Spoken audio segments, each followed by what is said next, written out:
இன்னைக்கு வாழைக்காயை வச்சு கரெக்ட் முறக்குன்னு ஒரு மிக்சர் ரெசிபி தான் பார்க்க போகிறோம். வாழைக்காயில் எப்பயுமே சிப்ஸ் மட்டும் சாப்பிடாம இந்த மாதிரி ஒரு தடவை மிக்சர் செஞ்சு சாப்பிட்டு பாருங்கள், பயங்கர டேஸ்ட்டாக இருக்கும். இதுக்கு ஃபர்ஸ்ட் நான் ஒரு வாழைக்காய் எடுத்துக்கிறேன். இதோட தோலெல்லாம் பீல் பண்ணி எடுத்துக்கலாம். தோலெல்லாம் எடுத்ததுக்கப்புறமா நம்ம வாழைக்காயை சூடாக இருக்க எண்ணெயில் டைரெக்டாக சீவி விட போகிறோம். சீவி தனியாக வச்சா எல்லாம் ஒன்றோட ஒன்று ஒட்டிடும். ஸோ டைரெக்டாக எண்ணெயில் நம்ம தேய்ச்சி விட்டுடலாம்.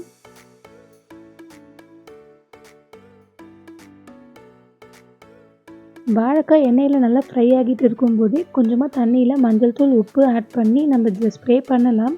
பட் நான் இன்றைக்கி பண்ணலை. நான் அதுக்கு பதிலாக லாஸ்ட்டாக உப்பு கொஞ்சம் மேலே ஸ்ப்ரிங்கிள் பண்ணிட்டேன். நல்லா கோல்டன் ப்ரௌனாக பொரிஞ்சதுக்கப்புறம் எடுத்து வச்சுக்கோங்க. இப்போ அதுலேயே நான் 2 டேபிள் ஸ்பூன் அளவுக்கு பொட்டுக்கடலை ஆட் பண்ணியிருக்கேன். அது நல்லா வறுபட்ட உடனே எடுத்துக்கலாம். அதே மாதிரி 2 டேபிள் ஸ்பூன் நிலக்கடலை ஆட் பண்ணியிருக்கேன். அதுவும் நல்லா பொரிஞ்ச உடனே அதையும் எடுத்துடலாம். இது கூடவே தட்டி வச்சுருக்க பூண்டு 7லேருந்து 8 ஆட் பண்ணிக்கிறேன். அதையும் எடுத்து வச்சிடலாம்.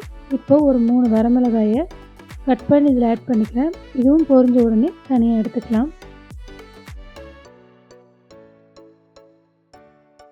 கடைசியாக 2 கொத்து கருவேப்பிலை ஆட் பண்ணிக்கிறேன். அதுவும் பொரிஞ்ச உடனே எடுத்து வச்சுக்கலாம். இப்போது நம்ம பொரிச்ச வாழைக்காய்,